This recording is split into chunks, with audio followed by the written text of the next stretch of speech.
Welcome to the national webinar organized by National Institution for Quality and Reliability Trivandrum and National Institution of Quality and Reliability Amal Jyoti Student Chapter. The topic of today's seminar is monozucri and hetozucri. Good evening to all. As you are aware that NIQR is in the forefront in disseminating the quality and quality culture in industries, institutions, R&D organizations. In that regard, NIQR has conducted a lot of training programs, workshops, seminars, convention, and so on. Of course, Trivandrum branch is used to conduct quality circle contest also. So these are all the activities of NIQR, and we have got student chapters, especially in Trivandrum and Chennai. We have got many number of student chapters. The aim is to have the future builder of the nation to make them aware of quality.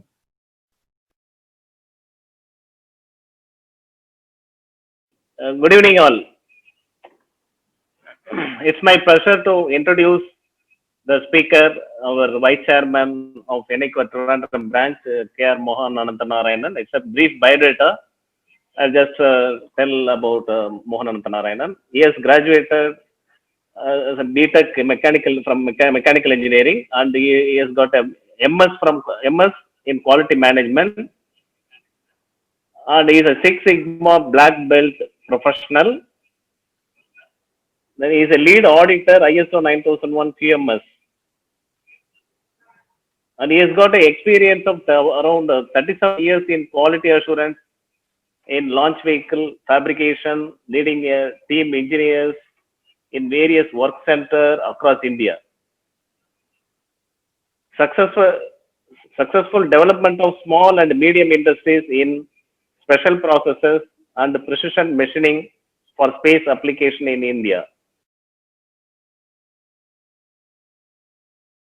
Very good evening to all. When we were thinking of conscious manufacturing, when I was thinking, what can be a good example that can reach most of you?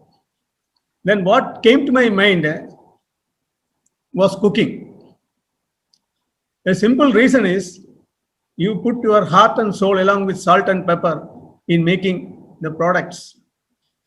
It not only satisfies the customer but delights them. And the outcome, you are more worried than the output. Even though there is a lot of outputs you make, but if it is not palatable, then it is becoming a not a happy position. So conscious manufacturing is all about the outcome more than the output.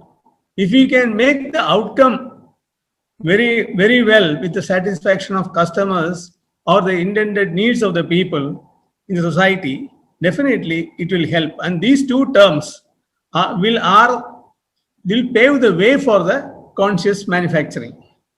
So this topic is very much relevant today because we are talking about Atmanirbhar Bharat nationwide. We want self-reliance and sustainable engineering.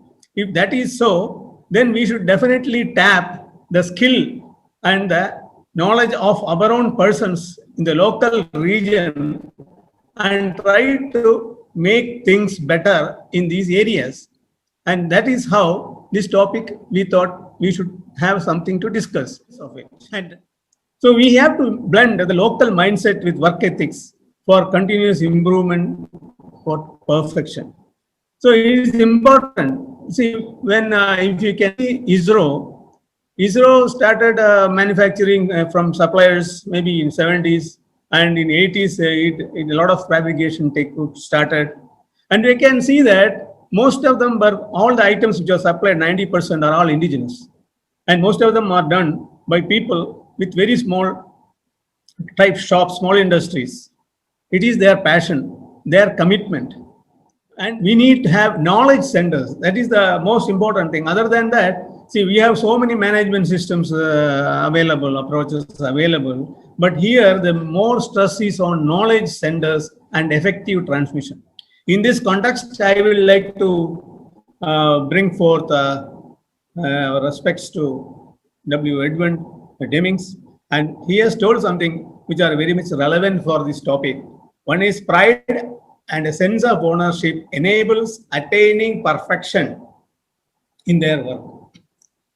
So this is what, this is again, most of the work what we try to do ourselves, that when we have that pride and sense of ownership, actually we try to improve to a perfection levels. Though perfection is again a matter of conjuncture and it may vary. Perfection is like certainty. Yes. Now an example given there is a mixie. It's a purely an indigenous or Indian concept because we wanted to do some dry grinding of spices, which was not available. So this was taken up as a challenge by an engineer when the wife complained that she could not grind spices. When he started, it took almost 1 year for him to design and test the type of motors required for this and other transmissions, and finally ended up with a product. And you know about Sumit mixer, which was actually a trendsetter, and it was maybe everybody was happy and proud of having a mixer, though it has disrupted the type of technology or type of manual things we were doing earlier. Now coming to that second term, Hito Sukri. So we make people before we make parts. It's an interesting quote from the Toyota group. And in fact, I'm very happy that ISRO actually makes people. You can see starting from Vikram Sarabhai to the President Chairman, Dr. Steven. We can feel that the people they have made with such passion, sincerity, honesty, and devotion that it is almost 100% sure that things will work without failure. We have a lot of reviews, very important reviews, design reviews, or even failure analysis. When we are doing that, it's important that people, when we solve problems, there should be mutual trust. If there is no mutual trust in any review or any discussion, there will be blames, but the fact will not come out. So how a leader creates this atmosphere is the point in this case. And leaders are also trained over the period and they should be able to get these things done. One is motivating the people by appreciating their work and providing continual training.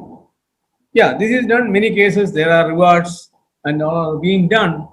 And there are storyboards wherein you publish about some improvements, some out of the box thinking. These are all very much followed, and it is a very good aspect where the people working there get encouraged about their work, and the appreciation goes into their heart, which makes them more conscious in manufacturing. It means you have to educate, train, and empower people to handle situations and come out with best possible solutions. In essence, building quality conscious is the key. But how to do it? So conscious manufacturing will be the outcome if you really build quality consciousness. Most of the small and medium industries that supply components and assemblies to launch vehicle and spacecraft systems are good examples of how quality systems have been inbuilt into the minds of the people. But then they have a difficulty that the attrition, some people change jobs after getting trained and getting to a level. And for this, the tacit knowledge would have not been properly captured, and the cycle repeats that you have to handhold them for some more time for the new persons to get into the job. Now you can see the Dabbawala system, another Indian example, on-time delivery every time. It has gone to more than Six Sigma limits, and they have gone and discussed in various management institutes and all. The simple fact is that they are conscious, they were dedicated, they were sincere, whatever you can add to this, but the conscious service was that made the difference. Their motto is error is furrow, defects. Good failure analysis, which goes to the depth or the root of the problem and come out with methodologies to overcome it, is applicable in demand shocks, supplier slackness, market feedback. All these things are how it was handled by some major industries. Coming to my last slide, the outcome is very important. So our own quality guru, respected Sridharan sir, he has defined 4 aspects an engineer should attain and practice. These 4 aspects are depth of technical knowledge. That is what we get over our learning, our education and all. Discipline, honesty and punctuality, that is the conscious part of it. Most of the examples given, most of the things we have ran through are from Indian industries, and it is definitely possible that our Atmanirbhar Bharat can be a great success and it can open up new ventures for many. With that, a big namaste for all of you. Thank you very much. All. We just listened a beautiful and inspiring talk on Monozukuri and Itozukuri by Mohan sir. It was a very simple talk. Everyone can understand through his examples, and I think everyone benefited from this talk webinar. So on behalf of NIQR Trivandrum and on behalf of NIQR Amal Jyoti chapter, I sincerely thank Mohan sir for delivering this informative session. Thank you very much, sir.